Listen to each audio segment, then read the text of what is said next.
ఆయన రాబోవచ్చున్నాడు. ఇప్పుడు చదువుకున్నాం కదా, ఆయన వచ్చినప్పుడు సంఘము ఎలాగుండాలో అనే విషయాలు ఆయన అంటున్నాడు. మాకు నిరీక్షణ అయినను, మా నిరీక్షణ అయినను, మా ఆనందమైనను, మాకు ఆనందం, దేవుని సేవకులమైన మాకు నిరీక్షణ ఏమిటి, మాకు ఆనందం ఏమిటి అంటే పౌలు భక్తుడు అంటున్నాడు, అతిశయ కిరీటమైనను ఏది, మన ప్రభుని యేసు యొక్క రాకడ సమయమున ఆయన ఎదుట మీరే కదా, మీరే సంఘముగా ఉన్న మీరు ఆయన ఎదుట నిలబడాలనేదే మా ఉద్దేశము. అయితే ఆయన ఎదుట ఎలాగ నిలబడాలి, ఎలాగున్నవారు నిలబడతారు అన్న మాటలు ఈ అధ్యాయంలో, ఈ యొక్క గ్రంథములోనే, ఈ పత్రికలోనే 7 చోట్ల మనకు ప్రధానంగా కనబడతారు. క్రీస్తు రాకడకు దగ్గరలో ఉన్నాం. లోకమంతా చూస్తుంటే మనకు వార్త చూశారు, ఒక బస్సులో యాక్సిడెంట్ అయి ఒక ఆయనకు 3 కూతుర్లు చనిపోయారు. ఆ తల్లిదండ్రులు గుండెలు బాదుకునేడు. దేవుని మహాకృప, మనం ఎన్ని ప్రయాణాల్లో నిజంగా. నేను ఇక్కడికి రాగానే మొదటిగా గంగరాజు అలాగే వెళ్ళిపోతుంటే గంగరాజు దిగిరా అని చెప్పి ఒక్క నిమిషం దేవుని స్తుతించాలి, వెళ్ళేటప్పుడు ప్రార్థన చేసుకుని వెళ్ళాము. ఎంత ప్రయాణమో, ఎంత వేగమైన ప్రయాణమో, ఏం జరుగుతుందో తెలియదు. దేవుని కాపుదల లేకపోతే ఏ ప్రమాదం జరుగుతుందో, ఎన్ని వందల కిలోమీటర్లు వెళ్ళినా కూడా అది మన గొప్పతనము కాదు, గాని నీ రాకపోకల యందు యెహోవా నిన్ను కాపాడునన్న వాక్య ప్రకారముగా దేవుడే మనల్ని నడిపిస్తున్నారు. ఎన్ని ప్రమాదాలు, అపాయకరమైన దినములని. అంత్య దినములలో ఏ దినాలు? అపాయకరమైన దినాలు. ఎప్పుడు అపాయం జరుగుతుందో తెలియదు. కాబట్టి క్రీస్తు రాకడకు దగ్గరలో ఉన్నాం మనం. ఏ రీతిగా చూచినా ఈ రాకడకు దగ్గరలో ఉన్న మనము రాకడకు ఏ విధముగా సిద్ధపడాలి? రాకడ సమయంలో ఉన్నాం. క్రీస్తు 2వ రాకడకు దగ్గరలో ఉన్నాం. ఆయన ఎదుట నిలబడాలి మనం. మీరే కదా, ఆయన ఎదుట మీరు నిలబడితేనే చాలు. అదే మాకు అతిశయం, అదే మాకు ఆనందం, అదే మాకు నిరీక్షణ. అదే మీరు నిలబడాలి, ఆయన వచ్చినప్పుడు ఎగిరి వెళ్ళాలి ఆయనతో. ఇదే మాకు అంటున్నాడు ఇక్కడి పత్రికలో. నిలబడాలి అంటే ఏమి చేయాలి? మొదటిగా తెస్సలోనికే పత్రికలో 3వ అధ్యాయం 13వ వచనములో ఒక మాట అంటున్నాడు ఇక్కడ. 3:13. మరియు మన ప్రభువైన యేసు ఎలా రాబోతున్నాడు అంటే తన పరిశుద్ధులందరితో రాబోతున్నాడు. ఆ పరిశుద్ధులందరితో వచ్చినప్పుడు మన తండ్రి అయిన దేవుని ఎదుట మీ హృదయములను చాలా జాగ్రత్తగా, పరిశుద్ధత విషయమై అనిందమైనవిగా. చాలు ఇక్కడ ఒక్కొక్క విషయం. నేను ఆ రూమ్ లో కూర్చొని ఈ పత్రిక చదువుతూ రాకడ గురించి ఏవో కొత్త విషయాలు నాతో దేవుడు మాట్లాడాలనుకుని నేను చదువుతుంటే ఒక్కొక్క మాట, తన పరిశుద్ధులందరితో వచ్చినప్పుడు ప్రభు రాబోతున్నాడు. ఒక్కరే కాదు, పరిశుద్ధులందరితో అనగా దూతలందరితో, ముందుగా పరలోకానికి వెళ్ళిన పరిశుద్ధులందరినీ వెంట పెట్టుకొని ఆయన 1000 కోట్ల దూతలతో, పరిశుద్ధులతో రాబోతున్నాడు. ఆ పరిశుద్ధులతో వచ్చినప్పుడు మీ హృదయములు ఎలా ఉండాలి అంటే పరిశుద్ధత విషయమై అనింద్యమైనవిగా ఉండాలి. ఏ నింద లేని హృదయాలు ఎంతమందిలో ఉన్నాయి?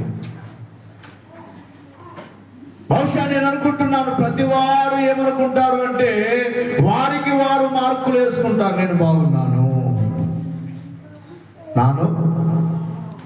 ಚೆನ್ನಾಗಿದ್ದೀನಿ, ನನಗೆ ಕೆಟ್ಟ ಕೆಲಸ ಮಾಡಿಲ್ಲ, ನನ್ನಲ್ಲಿ ಏನಿಲ್ಲ, ನಾನು ಬೇಸೆ ಇದ್ದೀನಿ, నిన్నే. అందుకే కొంతమంది ఎప్పుడు చూసినా ఏం చేస్తారు చెప్పండి, ಅವರು ಸರಿಗಿಲ್ಲ, ಇವರು ಸರಿಗಿಲ್ಲ ಅಂತಾರೆ ತಪ್ಪ ನಾನೆಂಗೈತಿನಂತ ಒಂದು ಸಾರಿ ಪರೀಕ್ಷೆ ಮಾಡ್ಕೋ. యావాగలు వారి మీద. అందుకే పెద్దలు చెప్పేవారు, మనం 1000 చూపిస్తే ನಾವು ಒಂದು ఏలింద ఇంకందరే మిగిలిన వేళ్ళన్నీ ఎక్కడ చూపిస్తున్నాయి?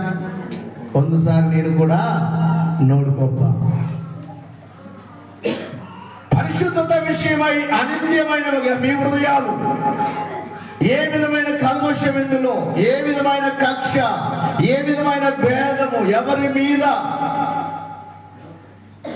బహుశా నీవనుకుంటున్నావు నేను ఎవరిని బాధ పెట్టలేదని. చాలా మంది నిన్ను కూర్చి బాధపడుతున్నారేమో, నీ మాటలను బట్టి బాధపడుతున్నారేమో, నీ ప్రవర్తనను బట్టి బాధపడుతున్నారేమో, నీ పాపమును బట్టి బాధపడుతున్నారేమో. పరిశుద్ధముగా ఉన్నావా? నీ హృదయము అనింద్యముగా, ఏ విధమైన నింద లేని హృదయముగా ఉన్నదా ఒక్కసారి పరీక్ష చేసుకోవాలి. ఎందుకంటే ప్రభు రాబోతున్నాడు పరిశుద్ధులతో.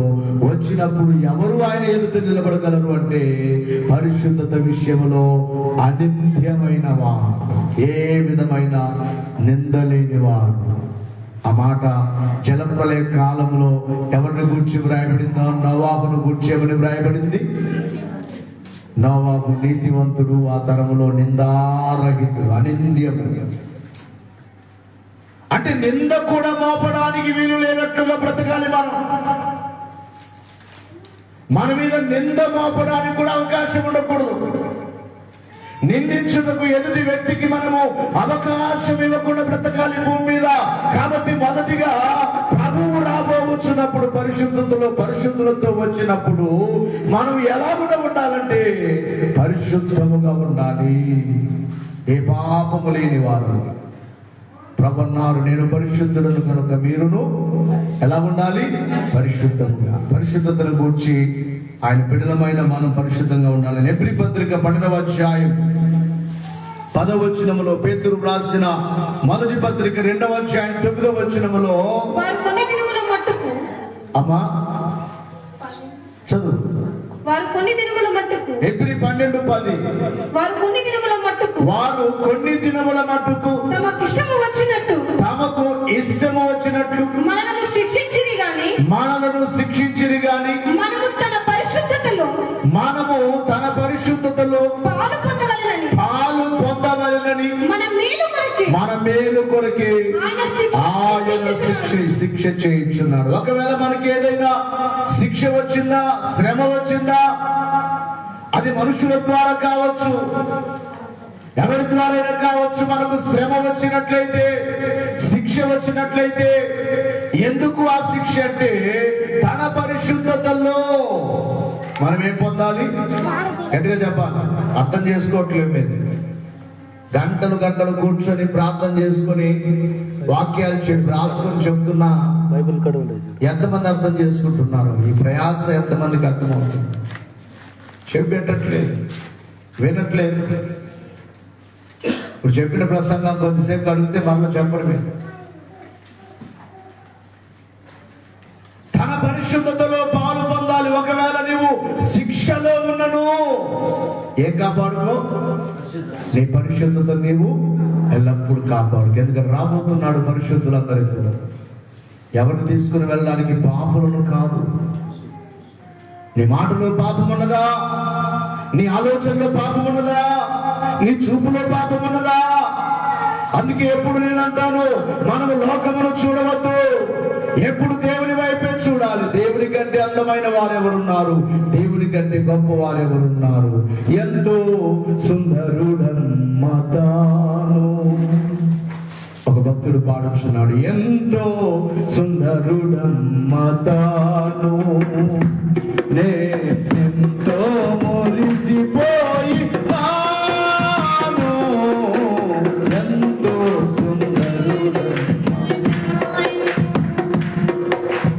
ఎంతో సుందరుడమ్మ తాను, నేనెంతో మురిసిపోయినాను, ఎంతో సుందరుడమ్మ.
అందముగా ఉన్నా నేనంటాను అది దేవుడు కలుగు చేస్తుంది.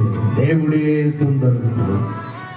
అనగా నీ చూపు, నీ మాట ఎప్పుడు ఆయన వైపే. పరిశుద్ధతను కాపాడుకోవాలి.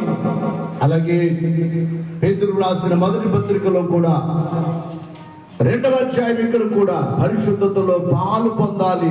ఒకవేళ మనకు శిక్షలు ఉన్నా, శ్రమ ఉన్నా, మనకు గురి ఏమిటంటే పరిశుద్ధతలో మనం పాలు పొందాలి. 2వ అధ్యాయం 9వ వచనములో, ఒకనాడు మనము చీకటిలో ఉన్నవారు ఇప్పుడు ఆశ్చర్యకరమైన తన వెలుగులోనికి దేవుడు మనల్ని పిలిచాడు.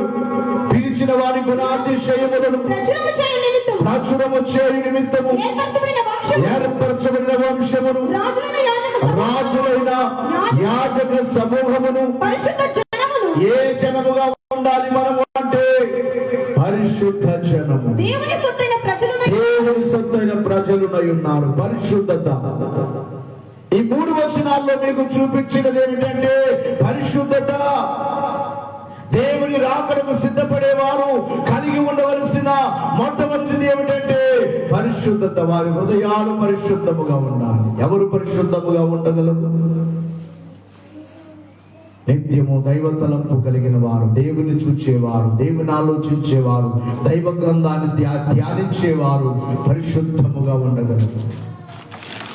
మొట్టమొదటిది పరిశుద్ధతలో మనము అనిత్యమైన హృదయాలు కలిగిన వారమై ఉన్నప్పుడే పరిశుద్ధులతో వచ్చిన ప్రభుని మనము ఎదుర్కొనగలం. అదే అధ్యాయములో, అదే వచనములో కిందికి చదివినట్లయితే 3వ అధ్యాయము తెస్సలోనికీయుల పత్రిక 13వ వచనములో, ఆయన స్థిరపరచుటకై మేము మీ ఎడల ఎలాగో ప్రేమలో అభివృద్ధి వర్ధిల్లుచున్నాము. అలాగే మీరును ఒకరి ఎడల ఒకరు, బాగా వినాలి, ఒకరి ఎడల ఒకరు, మనుషులందరి ఎడలను ప్రేమలో అభివృద్ధి పొంది వర్ధిల్లునట్లు ప్రభువు దయచేయునుగాక. ఎందులో వర్ధిల్లాలట? గట్టిగా చెప్తాను. మొదటిది పరిశుద్ధముగా ఉండాలి. 2వది ప్రేమలో. ఎవరు వర్ధిల్లాలి? దైవచనంలోనే ఆయన రాకడ వస్తుంది. రాకడ కాలంలో ఉన్నవారు ఏమిలో వర్ధిల్లాలట? ప్రేమ. నీలో ప్రేమ ఉన్నదా? క్రీస్తు ప్రేమ నీలో ఉన్నదా? కొంతమంది ఆ ప్రేమ లేదు, మొదటి ప్రేమ లేదు. అన్నదమ్ముల్లో కావచ్చు, బంధుమిత్రుల్లో కావచ్చు, స్నేహితుల్లో కావచ్చు, కొంతమంది దైవ సేవకుడి మీద కావచ్చు. సేవకుల మీద ఆరంభంలో ఎంతో ప్రేమ. వీరికి వాక్యాలు తెలిసిన తర్వాత, కొంత తెలిసిన తర్వాత ఆయనకేం తెలుసులే, మాకేం తెలుసు అనేవారు. ఆయనేం చూద్దాంలే. నీ ప్రేమలో మార్పు రాకూడదు. ఎందుకంటే యేసయ్య ప్రేమలో మార్పు లేదు. ఇందాక ధ్యానం చేసేటప్పుడు మన కోసం అంట ప్రభు ఏం పడ్డాడట? స్వామి మాకై పూట పడెను. మనకు రావాలి ఆ శిక్ష అంతా, ఆ శిలువ శిక్ష అంతా, నరక ఆ బాధ అంతా, శ్రమ అంతా మనకు రావాలి. అయితే ఆయన వచ్చి ఏం చేశాడంట? పూట పడ్డాడు. ఈ బిడ్డలకి ఏమి శిక్ష లేదు. వీరికి ఎవరిని కొట్టద్దు, వీరిని ఎవరిని ఏం చేయొద్దు. ఇదిగో నేను పూట పడుతున్నాను, నన్ను కొట్టాను, నన్ను చంపాను, నన్ను గాయపరచాను. పూట పడ్డాడు వచ్చి. ఎందుకు పడ్డాడు అంటే అక్కడే రాస్తున్నాడు, ప్రేమయే కారణమో నిజమో. ఏ కారణం? ఒకటి ప్రేమ. నీవంటే యేసయ్యకి ఎంతో ప్రేమ. మరి నిన్ను ప్రేమించిన యేసును కలిగిన నీలో ఏమన్నది? ప్రేమ ఉందా? కక్ష ఉందా? స్వార్థం ఉందా? ఒకసారి పరీక్ష చేసుకో. రాబోతున్నాడు ప్రభువు. నీలో ప్రేమ లేకపోతే నీవు మేఘమెక్కలేవు. నీలో పరిశుద్ధత లేకపోతే నీవు మేఘమెక్కలేవు. ప్రభుతో ఎగిరి వెళ్ళలేవు. సమయం అంత అయిపోయింది, గుర్తులన్నీ అయిపోయాయి. ఇక రాబోతున్నాడు, ఎప్పుడు వస్తాడో తెలియదు. డేట్ తెలియదు, టైం తెలియదు. ఆ దినమును గూర్చి ఎవరికి తెలియదని వ్రాయబడింది బైబిల్లో, మార్కు సువార్తలో. దైవజనులు ఒకరు అడిగారు ప్రశ్న, యేసు ప్రభు కూడా తెలియదా రాకడ గురించిన ప్రశ్నలయ్య గారిని అడిగేవారు చాలా మంది. అప్పుడు ప్రభు అన్నారు, నర రూపముగా వచ్చాడు కనుక భూమి మీద ఉన్నప్పుడు నరుని రూపములో ఉన్నాడు. నరుడిగా అయితే తెలియదు. ఆయన మరణించి తిరిగి లేచిన తర్వాత మరలా ఆయన దేవుడే, తండ్రి కుమారుడు ఒక్కటే కనుక ఆయనకు తెలుసు, తండ్రికి కుమారుడికి తెలుసు నిర్ణయింపబడిన ఒక రోజు. కనుక ప్రియులారా, మీ అందరికీ చెప్పే మాట ఏమిటంటే, ప్రభు వచ్చినప్పుడు ప్రతి వారిలో ఉండవలసినది ఏమిటంటే ప్రేమ. ఎబ్రీ పత్రిక 13వ అధ్యాయం 1వ వచనములో సహోదర ప్రేమ ఎలా ఉండాలట? నిలవరముగా ఉండనివ్వండి. ఎప్పటికీ ఉండాల ప్రేమ.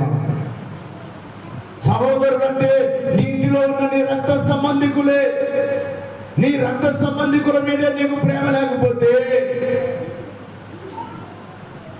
నీ సహోదరుడిని నీవు ప్రేమించకపోతే, ఇంకొక మాట ఉంది, ఏమని? అదే పత్రికల్లో మరొక మాట ఉంది. 2వ అధ్యాయము యాకోబు పత్రిక 8వ వచనములో, పేతురు రాసిన మొదటి పత్రిక 1వ అధ్యాయం 22 ఈ వచనాల్లో కూడా ప్రేమను గురించి రాస్తున్నాను. మెట్టుకు నీవలే. ఎవరిని ప్రేమించమంటున్నాడు? చెప్పండమ్మయ్యా, నీవంటే నీకు ఇష్టమా? మాట్లాడలేదు. నేనందరే నీకు ఇష్టా? ಎಷ್ಟು ಜನಕ್ಕೆ ಇಷ್ಟ? ನಾನಂದ್ರೆ ನನಗೆ ಇಷ್ಟ. నీ చేతులు అంటే నీకు ఇష్టమా? బ్రేళ్ళు అంటే ఇష్టం లేదా? ఒక బ్రేలు కత్తి తీసుకొని నరికేస్తావా? చెప్పండి. ఇష్టం లేకపోతే ఏం చేస్తావు? ಬೇಡಪ್ಪ, ನನಗೆ ಬೇಡ, ಈ ಕೈ ಬೇಡ ಅಂತ ಕತ್ ತಗೊಂಡು ಒಂದು ಕಟ್ ಮಾಡ್ತೀಯಾ? ಎಷ್ಟು ಇಷ್ಟ, ನನ್ನ ಕೈ ಇಷ್ಟ ಐತಪ್ಪ, ನನ್ನ అద్దం ముందుకెళ్ళి నా ముఖం ఎంత బాగుంది, నిన్ను నీవు చూసుకొని ఎలాగునా నిన్ను నీవు ఇష్టపడుతున్నావు. బైబిల్ చెప్పుచున్న మాట, నిన్ను వలే. ఎలాగా? చెప్పండమ్మా. నీవంటే ఎంత ప్రేమ, ఎదుటి వారి మీద కూడా అంతే ప్రేమ చూపించు. అక్కడ ఫస్ట్ చదువుకున్న మాట ఏముంది? సహోదర ప్రేమ విషయంలో నిలవరముగా. అంటే ఆ ప్రేమ అలాగే ఉండాలి మీలో. ఈ రోజుల్లో సహోదరులు చూస్తున్నాం, చిన్నప్పుడున్న ప్రేమ. బహుశా నన్ను అడగవచ్చు, మీకుందయా అని. అయితే వారికి నేను ఇప్పుడు సహాయం చేయట్లేదు. అప్పుడు చేశాను తప్ప ఇప్పుడు నేను ఎవరికి చేయట్లేదు. నేనేం చేసినా దేవుడికే చేయాలనుకున్నాను. ఎందుకంటే ఆ ప్రేమ నాలో ఉంది కానీ వారిలో లేదు. కొంతమందిలో ప్రేమ ఉండదు. మరి ప్రేమను ఏం చేస్తున్నావు అంటే, నా సహోదరులు క్షేమంగా ఉండాలని వారి కోసం నేను ప్రార్థన చేస్తూ ఉన్నాను. చెప్పండి, వారు ఎలా ఉన్నా బాగుండాలి. వారు నన్ను ఇష్టపడినా ఇష్టపడకపోయినా వారు నా రక్త సంబంధికులు, వారు బాగుండాలి. ಅವರು ಚೆನ್ನಾಗಿರ್ಬೇಕು, ಬೇಸಿರ್ಬೇಕು.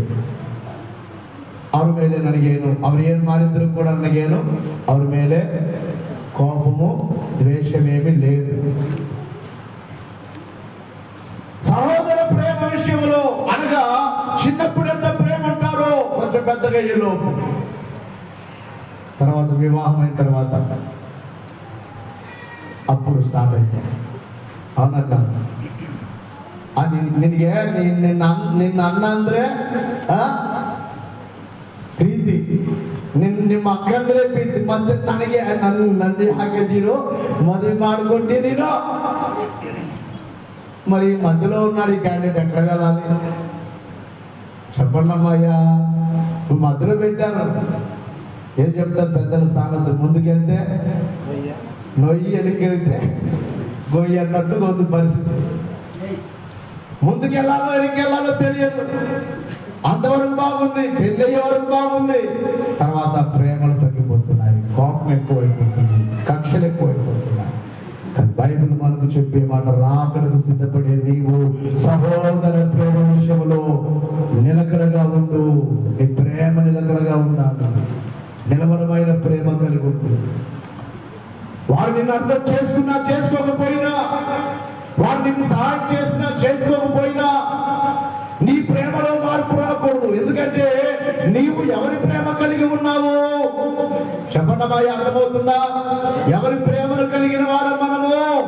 క్రీస్తు ప్రేమ కలిగిన మనలో ఎప్పుడు సహోదర ప్రేమ నిలవరముగా ఉండాలి. ఇక్కడ ఇంకొక మాట పేతురు గారు తన పత్రికలో రాస్తున్నాడు. మొదటి పత్రిక 2వ అధ్యాయం 22వ వచనంలో, ఆయన పాపము చేయలేదు. అమ్మా, మొదటి పత్రిక 1వ అధ్యాయం 22వ వచనం. మీరు క్షయబీజము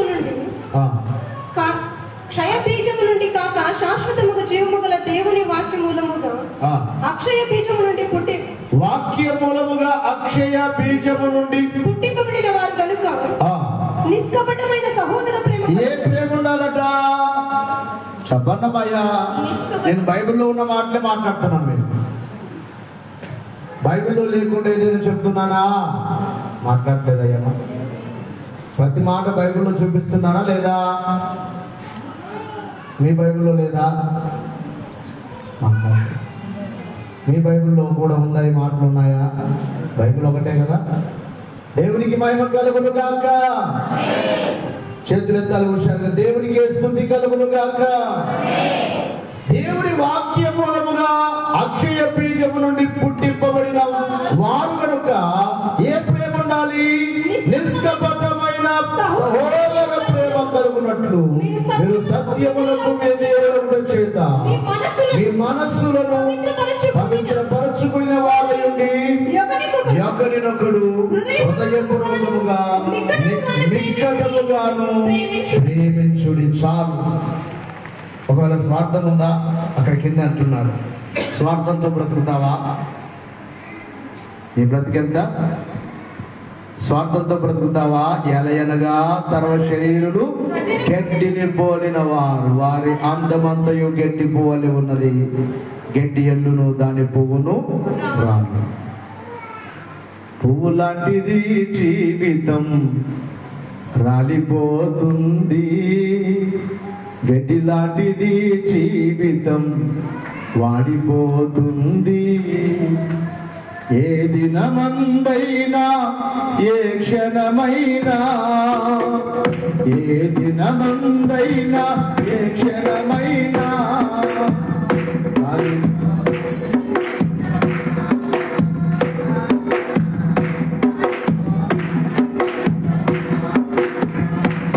బ్రతికావా? ప్రేమ లేకుండా బ్రతికావా?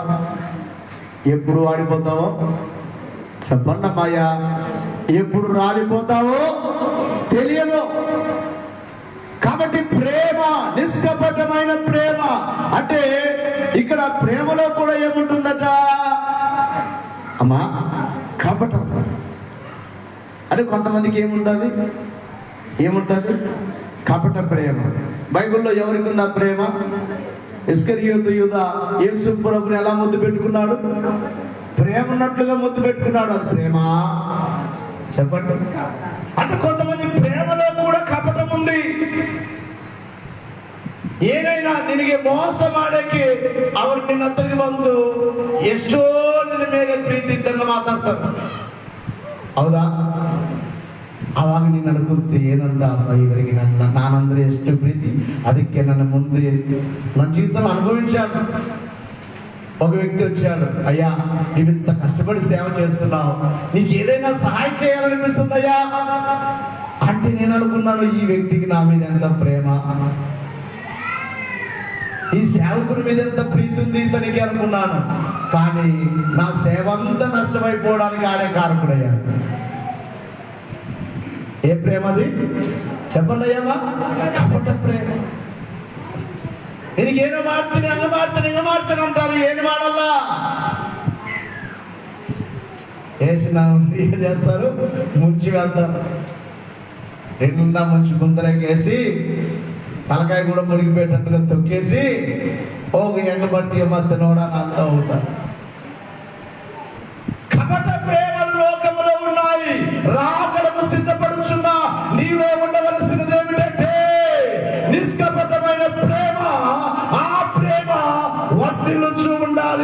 వర్ధిల్లుచు ఉండాలి, అది ఎక్కువ ఉంచు ఉండాలి. దినదినము లోకాన్ని చూడొద్దు.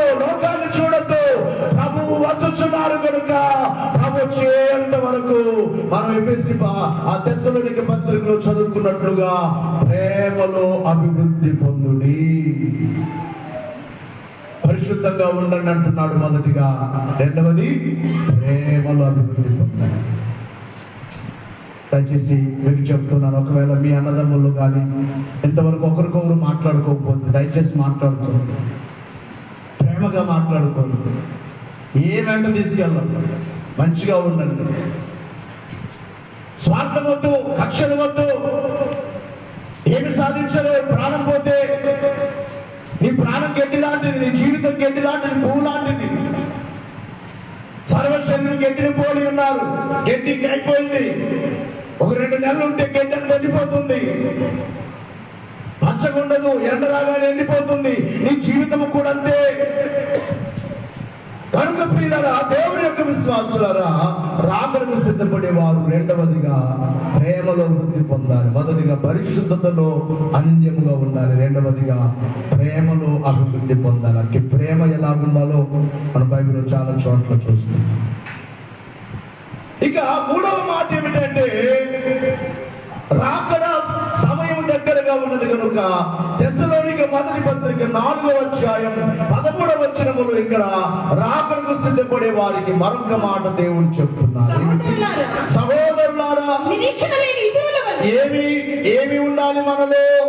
నిరీక్షణ లేని ఇతరుల వలె మీరు దుఃఖపడకుండా నిమిత్తము నిద్రించుచున్న వారిని గూర్చి నీకు తెలియకుండా మాకు ఇష్టము లేదు. చాలు. ఇక్కడ ఒక మాట కనబడుతుంది. ఏమిటి? ఆ దినాల్లో తెస్సలోనిక సంఘము అప్పుడే రాకడొస్తుందని ఎదురు చూస్తున్నారు. అందుకే ఈ పత్రికలో రాకడను గురించి చాలా విషయాలు పౌలు భక్తుడు రాయడానికి కారణం ఏమిటంటే, ఆ దినాల్లో ఉన్న సంఘం అనుకునేదట, ఇప్పుడే వస్తాడు ప్రభు, ఇక మాకు మరణము లేదు, ప్రాణంతో వెళ్ళిపోతామని ఎదురు చూస్తున్నారు. కానీ చాలా మంది ఏమైపోతున్నారు? చచ్చిపోతున్నారు. కొంతమంది వారి మీద దేవునికి విరుద్ధముగా ఉన్నవారు, ప్రభుకు విరుద్ధముగా ఉన్నవారు వచ్చి కొంతమంది చంపుతున్నారు, హతసాక్షులు అయిపోతున్నారు, కొంతమంది చనిపోతున్నారు అనారోగ్యంతో. ఈ చనిపోవచ్చున్న వారిని బట్టి వారిలో నిరుత్సాహం కలుగుతుంది. ఏమని కలుగుతుందయ్యమ్మా? ప్రభు వస్తే ఇలాగ వెళ్ళిపోదాం అనుకున్నాం, కానీ ఇప్పుడేమో పరిస్థితులను ఇలాగైపోతాయి, అందరూ చచ్చిపోతున్నాము అని అంటే వారిని ఆదరించడానికి, ధైర్యపరచడానికి ఏమంటున్నాడు? సహోదరులారా, మనకేమున్నది? నిరీక్షణ. ఏమి నిరీక్షణ? యేసు మృతి పొంది తిరిగి లేచనని నీవు నమ్మిన ఎడల యేసు నందు నిద్రించిన వారిని ఆయన ఏం చేస్తారు? వెంట పెట్టుకొని వస్తాడు. వారు మరల తిరిగి లేస్తారు. యేసు ఎలాగో లేచారో లేస్తారు. అందుకే మీరు చనిపోయినా మీరు బాధపడవద్దు, చనిపోయినా చావును గురించి భయపడవద్దు. మనకు ఒక నిరీక్షణ ఉన్నది, మనము తిరిగి లేస్తాము, ప్రభుని ఎదుర్కొంటాము. కాబట్టి ఇక్కడ మూడవ మాట ఏమంటున్నాడంటే నిరీక్షణ. ఏం కలిగి ఉండాలి? గట్టిగా చెప్పాలి. మొదటిది పరిశుద్ధత, రెండవది ప్రేమ కలిగి మనం ఉండాలి, మూడవదిగా నిరీక్షణ. నా ప్రభు వస్తాడు, నన్ను తీసుకుని వెళ్తాను. ఎవరైనా మన వారు దూర ప్రాంతం వెళ్ళారనుకోండి, వారి కోసం ఏం చేస్తారు? ఎదురు చూస్తారు. ఏమో చేస్తారని కాదు. చిన్నపిల్లలైతే వారి తండ్రి కోసం, తండ్రి ఎక్కడైనా వెళ్ళాడు, తల్లి వెళ్ళింది, ఒకవేళ పనికే వెళ్ళింది అనుకోండి, కూలి పనికే వెళ్ళింది, ఉదయం వెళ్ళింది, సాయంకాలం ఇంటికి వస్తుంది. కానీ టైం చూసుకొని పిల్లలు ఏం చేస్తారు? ఆ దారికి చెప్పాలమ్మాయ్యా, చూస్తూ ఉంటాను. మా నాన్న వస్తాను, మా అమ్మ వస్తాను. నేను రాత్రి వస్తుంటే ఫోన్ చేస్తున్నాడు, చిన్నగాడు ఫోన్ చేస్తున్నాడు, గంగరాజు ఫోన్ చేస్తున్నాడు, పిల్లలు అనగా మా తండ్రి ఇంటికి వస్తాడు త్వరగా రావాలి, మనందరి తండ్రి కూడా త్వరగా రావాలి అనే నిరీక్షణ మనలో ఉండాలి. మనకు ఉండవలసిన నిరీక్షణ ఏమిటంటే ప్రభువు రాబోచున్నారు. ఆ కారణం వచ్చేసరికి దేవునికి మహిమ కలుగును గాక. ఇక 4వదిగా రాకడ సమయం దగ్గరలో ఉన్నది కనుక ఒకరినొకరు ఆదరించుకోండి. ఎలా చూడాలి? ఏం చేయండి? ఆదరించుకోండి. ఆదరించడం అంటే ఎవరైనా శ్రమలో ఉన్నారు, దుఃఖంలో ఉన్నారు, బాధలో ఉన్నారు, దేవుని సేవకుడిగా నాతో కొంతమంది మాట్లాడుతూ కన్నీళ్లు కారుస్తారు. అప్పుడు నేను వెంటనే చెప్తాను, ఏడవద్దు, ధైర్యంగా ఉండే, దేవుడు ఉన్నారు, మనం ధైర్యంగా ఎందుకు ఏడుస్తాం? ఇలా బాధలు వచ్చాయ్యా, ఇలా బాధ పెట్టారయ్యా, ఇలా శ్రమ పెట్టారయ్యా అని వాడు బాధపడుతూ ఉంటే నేను చెప్తాను, ధైర్యంగా ఉంది. మనుషులందరంతే బాధ పెట్టేవారే. మనం ఎవరి వైపు చూడాలి? గట్టిగా చెప్పాలి, దేవుడి వైపు చూడాలి. దేవుడే మనల్ని ఆదరించేవా. ఆదరణ కర్తవు, అనాథునిగా విడువవు, నీ తోడు నాకుండగా ఒంటరిని కానెన్నడు. ఆదరించేవాడు దేవుడే. గాని దేవుడి పిల్లలమైన మనలో కూడా ఏముండాలి? ఆదరించే మనస్సు. ఒకరిని బాధ పెట్టే మనసు కాదు, ఒకరిని ఏడిపించే మనసు కాదు. మనకు ఉండవలసినది రాకడకు సిద్ధపడేవారు ఎలా ఉండాలంటే ఒకరినొకరు ఆదరించుకోండి. అది అధ్యాయం చివరి భాగంలో ఉంటుందన్నమాట. అది అధ్యాయంలో చివరి భాగంలో ఉంటుంది. ఈ మాటల చేత ఒకరినొకరు ఏం చేయండి? ఆదరించుకోండి. తెస్సలోనిక పత్రికలో మొదటి పత్రిక 5వ అధ్యాయం 11వ వచనం నుండి 14వ వచనం వరకు ఇక్కడ కూడా రాస్తాడు. ఆదరణ, ఒకరికొకరు ఆదరణ కలిగి. చదువమ్మా. కాబట్టి మీరిప్పుడు చేసినట్టుగానే ఒకరినొకడు ఆదరించి, ఏమి చేసి? ఒకరినొకడు ఆదరించి ఒకరినొకడు క్షేమాభివృద్ధి కలుగ చేయుడి. మరియు సహోదరులారా, మీలో ప్రయాసపడుచు ప్రభువునందు మీకు పైవారయుండి మీకు బుద్ధి చెప్పుచున్న వారిని, లేక మీరు ఎలా నడవాలో మీకు బోధించుచున్న వారిని మనలు చేసి వారిని గుర్తించి వారి పనిని బట్టి, వారి ప్రయాసమును బట్టి వారిని ప్రేమతో మిక్కిలి ఘనముగా ఎంచవలెను వేడుకొనుచున్నాము. మరియు ఒకరితో ఒకరు సమాధానముగా ఉండుడి. సహోదరులారా, మేము మీకు బోధించినది ఏమనగా అక్రమంగా నడుచుకున్న వారిని బుద్ధి చెప్పండి, ధైర్యము చెడి భయపడే వారికి ధైర్యపరచుడి, బలహీనములుగా ఉన్న వారికి ఊతమేయుడి, అందరి దేశ శాంతము గలవారై ఉండుడి. చప్పట్లు కొడదాం. ఇంకా చాలా ఉన్నాయి. 5వ అధ్యాయం మొదటి వచనాన్ని చదువుకొని మీరు అధ్యాయం అంతా చదువుకోండి. ఇప్పుడు చెప్పే సమయం లేదు. 5వ అధ్యాయము మొదటి వచనములో మొదటి నుండి 3 వచనాలు ఎవరు రాకడ గురించి మాట్లాడలేదయ్యా. నేను తెస్సలోనిక పత్రికనే మీకు వివరిస్తున్నాను. అందులో ఉన్న మాటలు తీసే దేవుడు మనతో మాట్లాడుతున్నాడు. ఒక్కొక్క గ్రంథంలో ఎన్నో మాటలు ఉంటాయి. ఇక్కడ అంటున్నాడు, ఏమంటున్నాడు? 11వ వచనములో ఒకరినొకడు ఆదరించుకోండి. ఏడ్చే వారిని చూసి, బాధపడే వారిని చూసి వారు బాగా బాధపడాలనొద్దు. అది దేవుని పిల్లల మనసు కాదు, రాకడకు సిద్ధపడే వారి మనసు. అన్ని విడవబడతావు. అలాంటి స్వభావం ఉంటే వాళ్ళు ఏడుస్తున్నారు, నాకేం లేదు, ఇప్పుడు నేను బాగున్నాను అన్నావా? వాళ్ళ కంటే ఎక్కువ ఏడ్చే రోజు నీ జీవితంలో రావచ్చు.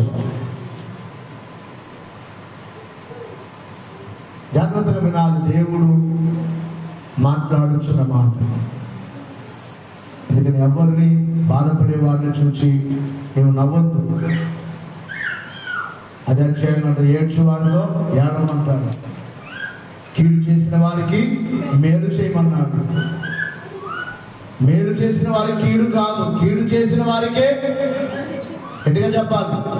మేలు చేసిన వారికి మేలు చేయడం గొప్ప కాదు. ಅವ್ರು ನಮ್ಗೆ ಸಹಾಯ ಮಾಡಿದ್ರು, ಒಳ್ಳೇದು ಮಾಡಿದ್ರು, ನಾವು ಮಾಡಬೇಕಂತ ಅದೇನು ಗొప్ప ವಿಷಯವಲ್ಲ. ಅವರು ನಮಗೆ ಕೆಟ್ಟದೇ ಮಾಡಿದ್ರು ಕೂಡ ನಾವು ಅವರಿಗೆ ಏನು ಮಾಡಬೇಕು? ಎಡಗ ಜಪ ಒಳ್ಳೆಯದೇ ಮಾಡಬೇಕು, ಯಾವಾಗಲೂ ಒಳ್ಳೆಯದೇ ಮಾಡಬೇಕು. ಆವಾಗ ಯಾರು ನೋಡ್ತಾರೆ ನನ್ನ ಕಡೆಗೆ? ಈ ಮಗನು ಎಷ್ಟು ಒಳ್ಳೆ ಮನಸ್ಸಿನವರಿಗೆ ಅಂತ దేవుని కడిగి దేవునికి మహిమ కలుగును గాక. కాబట్టి ఒకరినొకరు ఆదరించుకోండి. ఇక చాలా విషయాలు ఉన్నాయి, సమయాన్ని బట్టి నేను ముగిస్తాను. ప్రియులారా, ఇక 5వదిగా చూసినట్లయితే రాకడ సమయంలో మనం ఉన్నాము, రాకడకు దగ్గరలో ఉన్నాము కనుక మెలకువగా ఉండండి. ఎలా ఉండండి? ఎటుగా చెప్పాలి అంటే రాత్రి పగలు నిద్రపోకుండా ఉండమనా? చెప్పండి. ఒక వారం నిద్ర లేకపోతే ఏమైపోతుంది చెప్పండి. అయ్యామా అది తీసుకో పాపం తీసుకో. దేవునికి మహిమ కలుగును గాక. అందరు లేచి నిలబడదాం. ఆ బట్టను సరిగా కిందికి వేయాలి, బట్టను అలా కూర్చుంటాం. అందరూ లేచి నిలబడండి. ఎవరు బయటికి వెళ్ళొద్దు. బయటికి వెళ్ళిన వారు లోపలికి రావాలి. వాక్యాన్ని గౌరవించాలి. లేచి నిలబడాలి అందరూ. ఎవరు బయటికి వెళ్ళొద్దు. ఈ మాటలు మీకు అర్థమవుతున్నాయా? అర్థం అవట్లేదా? మాట్లాడలేదు. ఎంతమందికి అర్థమవుతున్నాయి? చేతులు ఎత్తండి. అర్థమవట్లేదా? ఏమి కలిగి ఉండమంటున్నాడు? మెలకువ. మెలకువ అంటే ఏమిటి? నిద్రపోవద్దు. నిద్రపోవడం అంటే ఏమిటి? బైబిల్లో నిద్ర పాపమునకు పోల్చబడింది. నిద్ర అనేది పాపానికి పోల్చబడింది. అందుకనే ప్రియురాలు ప్రియునితో ఏమంటుంది? రాత్రి వేళ నేను పరుండి ఏం చేసి పరుండి నా ప్రాణ ప్రియుని వెదకినను అతడు నాకు కనబడలేదు. కొంతమంది నిద్రమత్తులో ఉన్నారు. ఏమిటి ఆ నిద్రమత్తు అంటే? పాపము. ప్రపంచంలో చాలా మంది ఆ మత్తులోనే ఉన్నారు. పాపం అనే మత్తులో తినడము, త్రాగడము, సుఖించడము, వ్యభిచారము చేయడము, లోకమంత మత్తులోనే ఉన్నది, నిద్రలోనే ఉన్నది.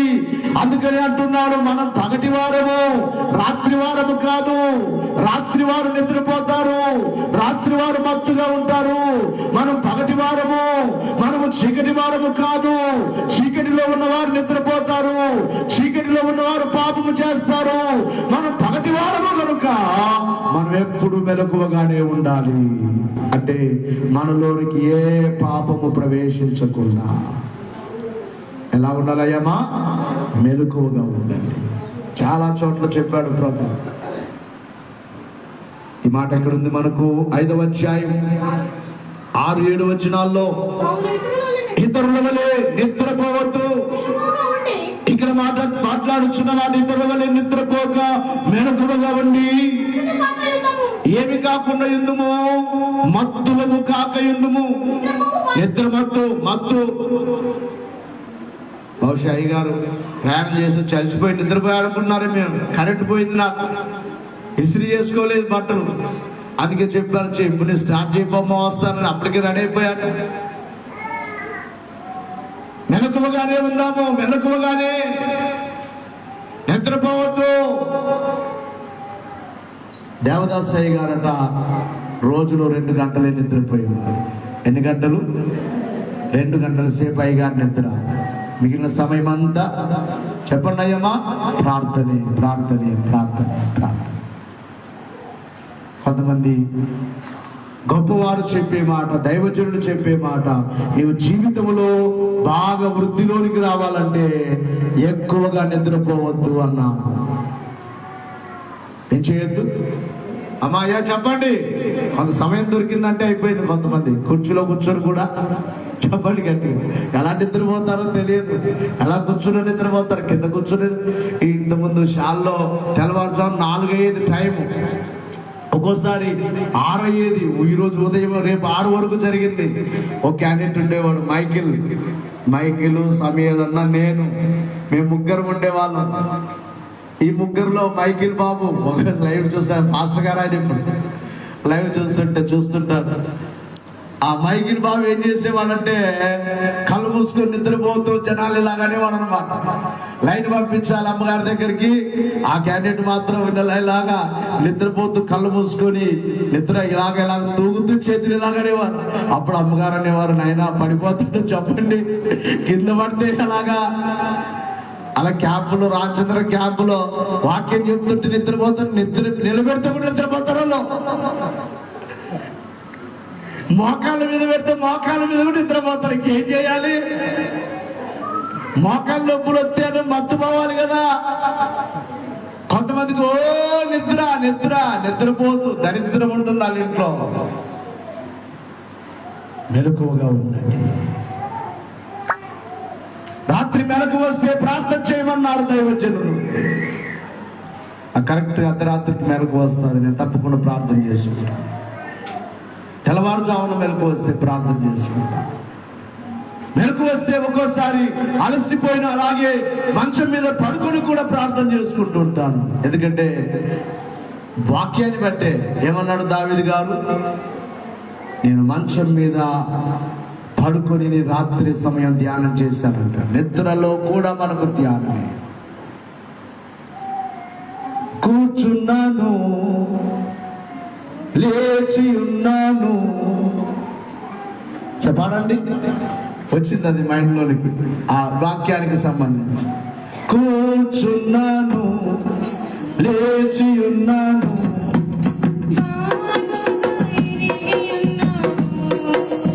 రాజా బాగుగా. అలా చూస్తున్నాడు. నువ్వు నిద్రపోతున్నావా, నువ్వు కూర్చున్నావా?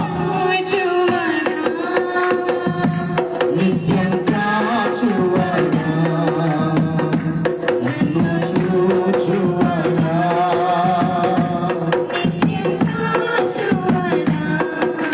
పరిశోధించి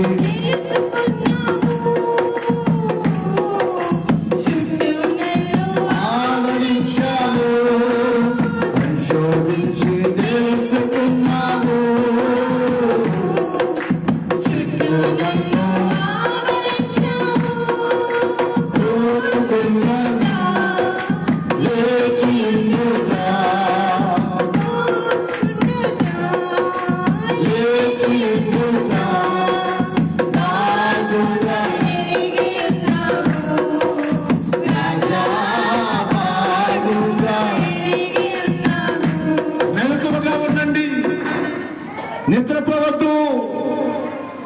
సాతాను వచ్చి నిద్రవిస్తాడు నిన్ను. సంసోను ఆ స్త్రీ నిద్రవించి పాపములో పడవేసి చివరికి తన ప్రాణం పోయేటట్లుగా చేసింది. నిద్ర చాలా ప్రమాదకరమైనది. నిద్ర పాపముకు పోల్చబడింది. లోకమంతా నిద్రలో ఉన్నా నీవు ఎలా ఉండాలయ్యామా? మెలకువగా ఉండు.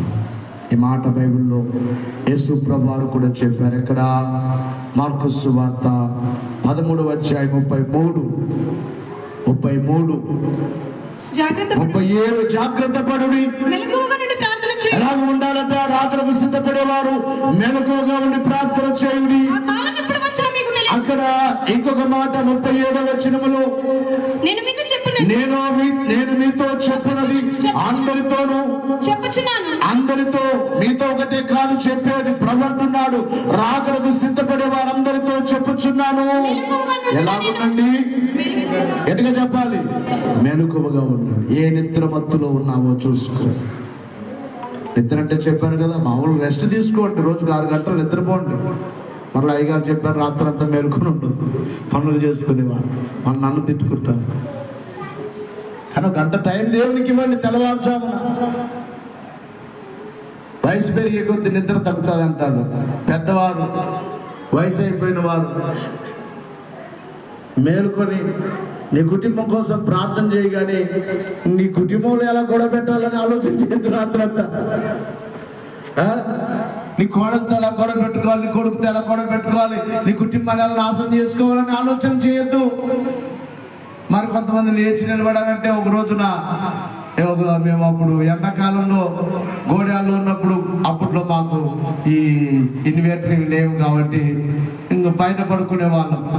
పిల్లలు పాస్టము పైన మిద్దె మీద పడుకుంటే అందరి మిద్దెల మీద పడుకుని ఒక ఆయన ఎనికి వైపు, ఒక ఆయన అర్ధరాత్రి కూర్చొని లేచి ఆ ఎనికి వైపు కూర్చునేవాడు.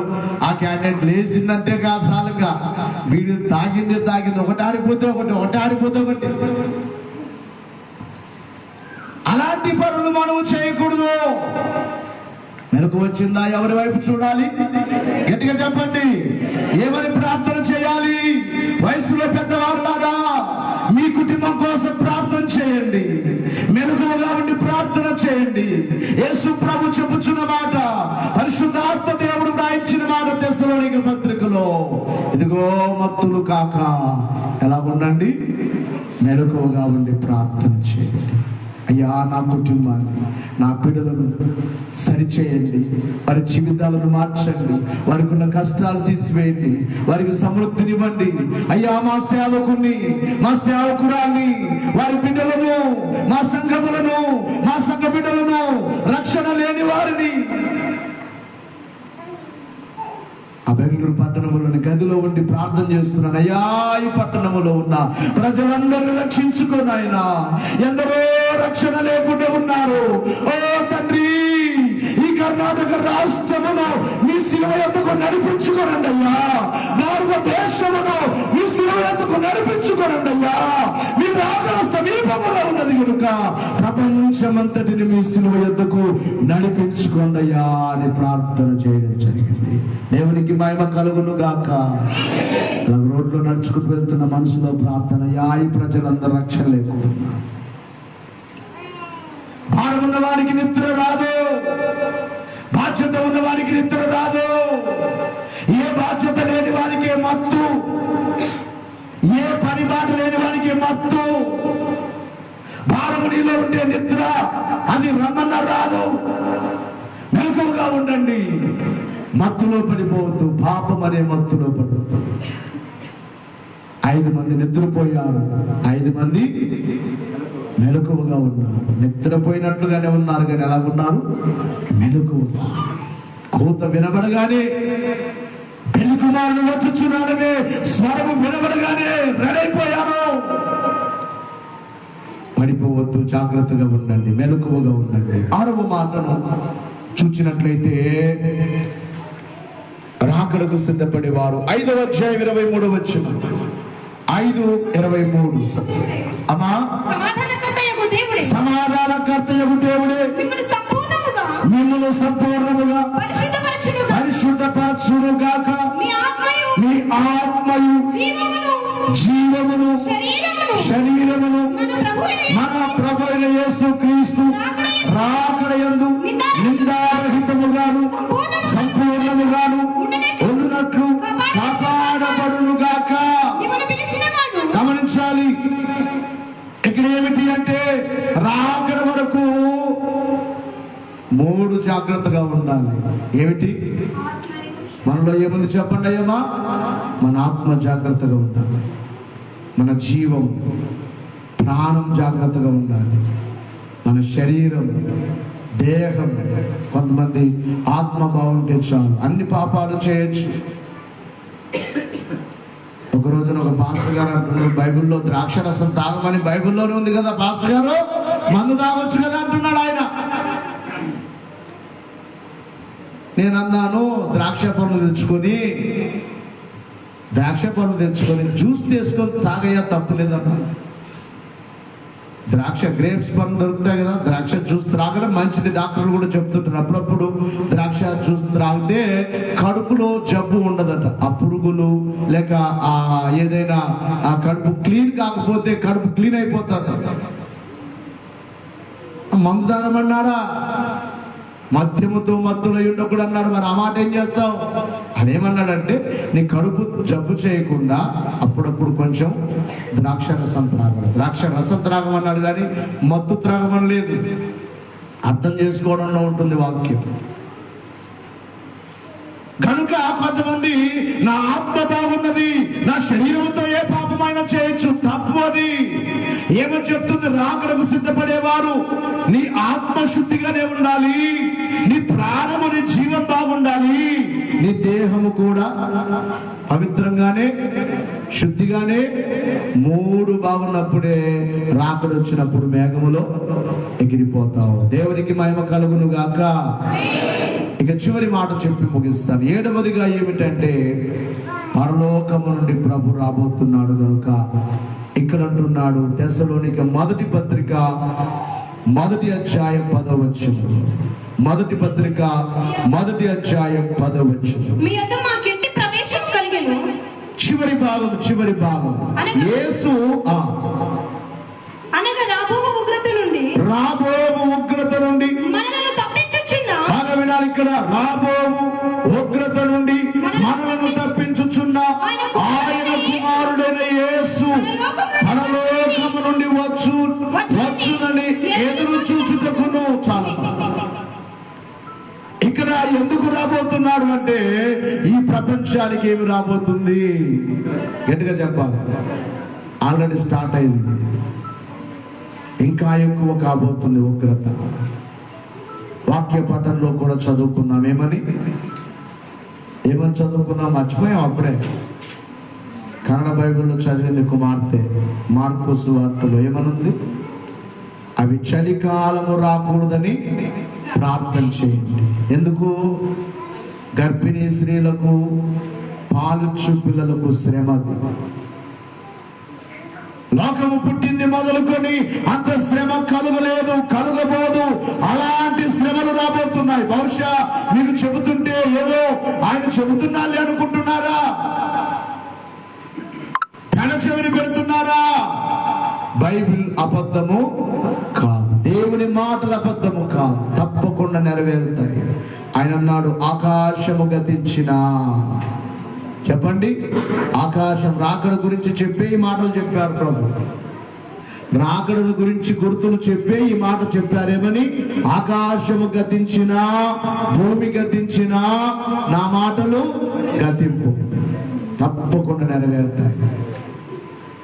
రాకడను గురించి అయ్యగారితో అడుగుతూ, కాదయ్యా ప్రపంచమంతా ఇంత అభివృద్ధి పొంది ఉంటే, టెక్నాలజీ ఇంతగా పెరిగి ప్రపంచమంతా అభివృద్ధి పదములో నడుస్తుంటే ఇప్పుడు ఆయన రావడం ఏంటి అని అడిగారు అయ్యగారిని. మరి ప్రపంచాన్ని ఒక్కసారి నాశనం చేస్తే అది దేవునికి మంచిదేనా అని అడిగారు.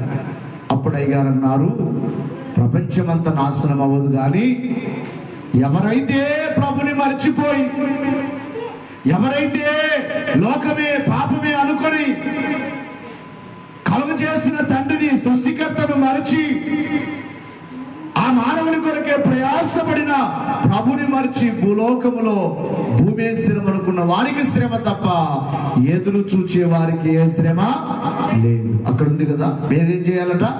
ఎదురు చూడండి. ఏం చేయండి? అందుకే మీరు రాకడ ప్రార్థన నేర్పించండి పిల్లలకు. రాకడ పండుగ రోజున పిల్లలతో రాకడ కథలు చెప్పిద్దాం. అయ్యగారు రాకడ కథలు చెప్పారు కొన్ని. అందులో ఒక కథ చెప్పారు అయ్యగారు. ఒక ఊరిలో చాలా భయంకరమైన శ్రమ, గొడవలు జరుగుతున్నాయి. కొట్లాట్లు అంటారు రాయలసీమ భాషలో. ఏ మాటలు? గట్టిగా చెప్పండి. కొట్లాట జరుగుతుంది అక్కడ. కొట్లాట, రే పోతున్నా అక్కడ రాలేస్తారా, కొట్లాట జరుగుతుంది పోద్దు అంటుంటారు చిన్నప్పుడు. కొట్లాట్లు జరుగుతున్నాయి, గొడవలు ಜరుగుతున్నాయి. ಕನ್ನಡದಲ್ಲಿ ಏನಂತಾರೆ, ಅಲ್ಲಿ ಜಗಳ ಆಗ್ತದೆ, ನೀನು ಹೋಗ್ಬೇಡ ಅಲ್ಲಿಗೆ, ಮತ್ತೆ ಯಾರಿಗೆ ಬುಡಿ ಏಟು ನಿನಗೆ ಬಡ್ತೆ, ಮತ್ತೆ ಏನಾಗ್ತದ ಗೊತ್ತಿಲ್ಲ, ಹೋಗ್ಬೇಡ ಅಂತಾರೆ. ಹೌದಾ? గొడవలు జరుగుతున్నాయి. చాలా పరిస్థితులు పోలీసులు తిరుగుతున్నారు ఆ ఊర్లో. గందరగోళంగా ఊరంతా. ఇక్కడైతే కర్ణాటక వాళ్ళు మంచి వాళ్ళు, పాపం అంతరా గొడవపడరు. రాయలసీమ సైడ్ నేను చిన్నప్పుడు గొడవ జరిగిందంటే, స్టార్ట్ అయిందంటే మిద్దరి మీదకి కింద ఉన్న రాళ్ళన్నీ ఫస్ట్ మిద్దరి మీదకి వేసుకుంటారు అనమాట. టక టక టక టక వేసుకుంటారు. ఈ మిద్దరి మీదకి వీళ్ళు ఎక్కుతారు, వాళ్ళ మిద్దరికి ఇసురుతుంటే వాళ్ళకి తగిలడం ఏదో కానీ మధ్యలో ఎవడో తెలియకుండా వచ్చాడంటే అయిపోయింది అనమాట. అందుకే కొట్లాట జరిగేటప్పుడు ఎవరింట్లో నుంచి బయటకు వెళ్తే మా అమ్మ చెప్పేది, రే రాళ్ళు వేసుకుంటారు, రాళ్ళప్పటికే రాళ్ళు వేస్తున్నారు, వాళ్ళు గొడవ పెడుతున్నారు, రాళ్ళప్పటికే అని అడిచేవారు. ఎందుకు? ఆ రాయి తగిలితే మనకు వాళ్ళు గొడవ పడుతున్నారు, మధ్యలో మనం చచ్చిపోతాం. ఒక కూతురు ఉందట ఆ ఊరిలోనే. మీలోనే ఒకరు కూతురు పెళ్లి చేశారనుకోండి, ఆ ఊరికి ఇచ్చారనుకోండి, ఆ ఊర్లో గొడవ అవుతుంది. ఫోన్ చేసింది మీ కూతురు, అబ్బా వెళ్ళి జగ్గైతుంది ನೀನು ಬಾಪ್ಪ ಬೇಗ ಬಾಪ್ಪ ನಾನು ಕರ್ಕೊಂಡೋಗಪ್ಪ ಅಂದ್ರೆ, ಅಮ್ಮ ನಾಳೆ ಬರ್ತೀನಿ ಮಾ ತಾಯಿ ಆತರ, ಅಮ್ಮ ಭಯಪಡಬೇಡಮ್ಮ ಇವಾಗ ಬರ್ತೀನಿ, ಏನೇನಾಗಲಿ ನಾನು ನಿನ್ನ ಕರ್ಕೊಂಡು ಬರ್ತೀನಿ ఇవాగ. కరెక్ట్ మాట్లాడుతున్నారా? అర్థం అవ్వాలని. దేవునికి మహిమ కలుగును గాక. ఏమైనా కానీ తీసుకెళ్తా నేను వస్తున్నానమ్మా, రెడీగా ఉండు. తండ్రి చెప్తున్నాడు ఫోన్ లో, నేను వస్తానమ్మా, నన్ను ಬರ್ತೀನಿ, ನೀನು ಸಿದ್ಧವಾಗಿರು, ಎಲ್ಲ ಬ್ಯಾಗ್ ಎಲ್ಲ ಸತ್ತುಕೊಂಡು ರೆಡಿగా ಇದ್ರೆ ನಾನು ಬಂದ್ರೆ ಆ ಊರು ಸ್ವಲ್ಪ ಬೇಗನೆ ಆ ಊರು ಬಿಟ್ಟು ನಾವು ನಮ್ಮನೆಗೆ ಬರಾರ ಅಂತ ಫೋನ್ ನಲ್ಲಿ ಹೇಳಿದ್ರು. ఇప్పుడు ಮಗಳು ಏನ್ ಮಾಡ್ತಾ ಇದ್ರು, ನಮ್ಮಪ್ಪ ಬರ್ತಾರಂತ, నన్ను కర్ಕೊಂಡು ಹೋಗ್ತಾರಂತ. ఈ కష్టములో నుండి, లేక ఈ శ్రమలో నుండి, ఈ గొడవల్లో నుండి నా తండ్రి వచ్చి నన్ను తీసుకుని వెళ్తాడు అని ఏం చేస్తుంది ఇప్పుడు కూతురు? అమ్మా, ప్రపంచానికి ఉగ్రత రాబోతుంది. ప్రపంచం ఆల్రెడీ ఇప్పుడు ఉగ్రతలోనే ఆరంభమైనది. చూచారా? ఆ ముందు రోజు డ్యాన్సులు వేశారు పిల్లలు. ఎంత బాధో నాకు చూస్తుంటే నాకు దుఃఖం వచ్చేస్తుంది. 3 శవాలు. అయ్యో ఎంత వేదన. సృష్టికర్తను మర్చిపోయారు జనులు. భయంకరమైన పరిస్థితులు కలుగుతున్నాయి ప్రపంచంలో. మనము క్షేమముగా ఉన్నాం. అందుకే చాలా సార్లు నేను అదే బాధపడతాను, ఎంతవరకు మీరు అర్థం చేసుకోగలుగుతున్నారు అది అనుకున్నప్పుడు నా మనసులో దుఃఖం వచ్చేది. ఎంతవరకు మీరు కృతజ్ఞత కలిగి ఉన్నారు దేవునికి? ఒకవేళ మీకు కూడా శ్రమలు వస్తున్నాయి, అనారోగ్యం వస్తుంది, కానీ ఎవరు బాగు చేస్తున్నారు? గట్టిగా చెప్పాలి. మన కుమారుడు దాదాపుగా 2 నెలలు హాస్పిటల్లో ఉన్నారు. డాక్టర్లు గ్యారెంటీ లేదన్నారు. మేము చెప్పలేము, 24 గంటలు చెప్పలేము. ఎప్పుడైనా చిన్న పిల్లవాడు, ఒక 2-3 నెలల బాబు, ఊపిరి ఆడట్లేదు, ఊపిరితిత్తులు పాడైపోయాయి, ఇక బాబు బ్రతకడు, గ్యారెంటీ ఇవ్వలేం, బెంగళూరు తీసుకెళ్ళండి. ఆ మాట వినగానే ఇక్కడ ఆల్టర్ దగ్గర మోకరించి నేను ఒక ప్రార్థన చేశాను. ప్రభువా, జీవ మరణములు ఎవరి వశములో ఉన్నాయి తండ్రి? నీ వశములోనే కదా. ఆ కుమారునికి జీవమివ్వు, ఆ కుమారుని ఏమైనా బ్రతికించు, ఆ కుమారునికి నార్మల్ రిపోర్ట్ రావాలని ప్రార్థన చేయగా బెంగళూరుకు వెళ్ళారు. అక్కడికి తీసుకెళ్ళిన తర్వాత దేవుడు కార్యం చేశారు. అద్భుత రీతిగా అన్ని నార్మల్ రిపోర్ట్లు వచ్చాయి. నిన్న వారం ఆ కుమారుడు తండ్రి చెప్తున్నాడు, అయ్యా నా కుమారుడు బ్రతకడు అనుకున్నాను, బ్రతికాడు. ఈ రోజు నుంచి 7 వారాలు 7 నెలలు ప్రతి నెల భోజనాలు నేనే పెట్టిస్తానయ్యా దేవుడి సన్నిధిలో. దేవుడికి మహిమ కలుగును గాక. దేవుడు కార్యం జరిగిస్తున్నారు.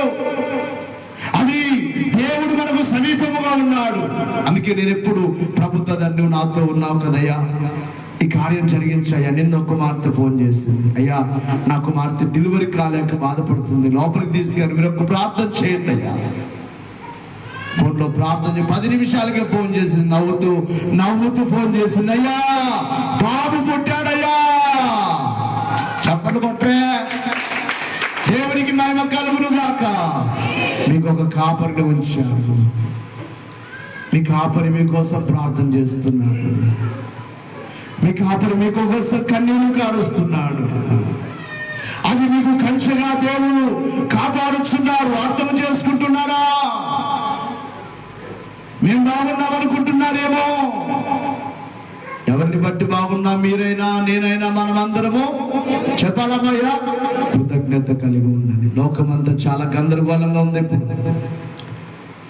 ఇందాక చదువుకున్న మిద్దె మీదకి వెళ్ళినోడు ఇంట్లోకి వచ్చే కూడా అవకాశం లేదు. ఊరికి వెళ్ళిన వాడు మరణ తిరిగి వస్తాడన్న గ్యారంటీ లేదు. ఎప్పుడేమవుతుందో తెలియదు. పోయిన వారం చూసాం కదా, ఒక భార్య, భర్త, 2 పిల్లలు, 4 కుటుంబం బూడిదైపోయారు. 4 కుటుంబం బూడిదైపోయారు. ప్రపంచం గందరగోళంలో ఉంది. ఇప్పుడు తండ్రి రాబోతున్నాడు. ఎందుకు రాబోతున్నాడు? ఈ గందరగోళములో నుండి, ఈ ఉగ్రతలో నుండి, రాబోతున్న శ్రమలలో నుండి మనల్ని తీసుకుని వెళ్ళడానికి, ఆ కుమార్తెను తీసుకుని, మీకు అర్థం అవడానికి దైవజనుడు చెప్పిన కథ, ఆ కుమార్తెను తీసుకుని వెళ్ళడానికి తండ్రి వస్తుంటే కుమార్తె ముందే ఫోన్ చేసింది రమ్మని. తీర వచ్చిన తర్వాత నన్ను మరలప్పా అంటదా? అట్లా కుమార్తె మీ నాన్న వస్తే ముందు సర్దుకుంటారు లేదా? నీ మొప్ప బందరు కరకుండోగేకి మీ భర్తను అడగకుండా కానీ పెద్దలను అడగకుండా కానీ వెళ్ళ మా రెడీ మాడుకుంటుంది. నా మొప్ప బందారు నాను నమ్మనిగే ಹೋಗ್ತೀನಿ ಹೋಗ್ಬೇಡ ಹೋಗ್ತೀನಿ ಮತ್ತೆ చూడంత నేను బాగా ఎంతరగలరా చెప్పండి. తండ్రి వచ్చిన తర్వాత వద్దంటారా? అయ్యగారు అన్నారు. తీరా తన తండ్రి వచ్చిన తర్వాత కుమార్తె నేను రానని చెప్పదు కదా, చెప్తాదమ్మా. తండ్రి వచ్చాడని పరిగెట్టుకుంటున్నారా? వచ్చావా, వెళ్దాం పదా. కాబట్టి ఆ తండ్రి రాబోతున్నాడు. పరలోకమందున తండ్రి రాబోతున్నాడు. ఎందుకు రాబోతున్నాడు? అక్కడ చదువుకున్నాం. ఉగ్రత నుండి తప్పించడానికి, ప్రపంచానికి రాబోతున్న ఉగ్రత నుండి తప్పించడానికి ఆయన రాబోతున్నాడు. కనుక ఆ తండ్రి కొరకు కుమార్తె ఎదురు చూచినట్లుగా రాబోచున్న పరలోకపు తండ్రి కొరకు మనందరం 7వదిగా ఏం చేయాలటమయ్యా? ఎదురు చూద్దాం. ఏం చేద్దాం? ఎప్పుడు వస్తావయ్యా? నిన్ను చూడాలని ఆశ ఉంది. పిల్లలు ಅಂಟುಂಟಾರಪ್ಪ ನೋಡ್ಬೇಕಾಯ್ತು ಬಾಪ ಒಂದು ಸಾರಿ ಮದುವೆ ಮಾಡಿದ್ರೆ, ದೂರಕ್ಕೆ ಹೋಗಿದ್ರೆ, లేదా హాస్టల్లో ఉంటే ఏమంటారు చెప్పాలి గట్టిగా. దూరం అయినప్పుడు తెలుస్తుంది. మొన్న మేము బెంగళూరులో మైవానందటికి వెళ్ళాము. ఆ కుమారుడు, కుమార్తె ఏడుస్తున్నారు పిల్లల కోసం. అయ్యా మేము ఇక్కడ ఉన్నాం, పిల్లలు అక్కడ ఉన్నారు. మాకు చాలా దుఃఖం వేసింది ఆ కుమారుడు ఏడుస్తుంటే. పిల్లలు దూరం అయిపోయారు. నేను అన్నాను, ఎక్కడికి వెళ్ళలేదు, వారి చదువు కోసమే కదా మీరు వెళ్ళింది, వారు చదువుకోవడం కోసమే కదా. రేపు ఒకవేళ వారికి పెద్ద చదువులై ఎక్కడైనా హాస్టల్లో తిన్నా దూరంగా ఉండాలి కదా. కాబట్టి ఏడ్చొద్దు, ధైర్యంగా ఉండండి, ఏం కాదు. పిల్లల భవిష్యత్తు కోసమే మీరు వచ్చారు, మీకేమి ఇబ్బంది లేదులే అని ప్రార్థన చేసి, టైం ఉంటే అలాగ వెళ్ళి ప్రార్థన చేసి వచ్చారు. అనగా ఆ పిల్లలైన వారు తండ్రి మీద ప్రేమ కనుక తండ్రిని చూడాలి, ఒకసారి చూడాలి. రా, హాస్టల్లో వదిలిపెట్టి వచ్చామనుకోండి, ఒక వారానికి ఫోన్ చేస్తారు. ఫోన్ కాబట్టి రోజు చేస్తారు, వీడియో కాల్ చేస్తారు. అవునా కదా? నడుಬೇಕಾಯ್ತబ్బా, వీడియో కాల్ మారుతుంది. తండ్రి ప్రేమ, తల్లి ప్రేమ, కూతురు ప్రేమ. నిజముగా నీకు యేసయ్య మీద ప్రేమ ఉంటే నీవు పిలుస్తావు, యేసప్పా ನಾನು ನಿನ್ನನ್ನು ನೋಡ್ಬೇಕಾಯ್ತು, ನಿನ್ನ ನೋಡಲ್ಲ, ನಾನು చూడాలని నాకు ఆశ ఉంది. ಯಾವಾಗ ಬರ್ತೀವಪ್ಪ ನೀನು? ನನ್ ಕರ್ಕೊಂಡು ಹೋಗ್ಯಕ್ಕೆ ಯಾವಾಗ ಬರ್ತೀವಪ್ಪ ನನ್ನ ತಂದೆ? నిజముగా యేసు ప్రభు అంటే నీకు ప్రేమ ఉంటే, ఒక బిడ్డ తన తండ్రి కొరకు ఎదురు చూచినట్లుగా, ఒక కుమారుడు కుమార్తె తన తండ్రి కొరకు ఎదురు చూచినట్లుగా, నిజముగా నీవు యేసు ప్రభు మీద ప్రేమ ఉంటే ఆయన పిలుస్తావు. ఎప్పుడు వస్తావయ్యా? అందుకే దైవజనుడు యేసన్న గారు ఒక పాట పాడారు. ప్రియుడా నిన్ను చూడాలని, నోకరిద్దాం. ప్రియని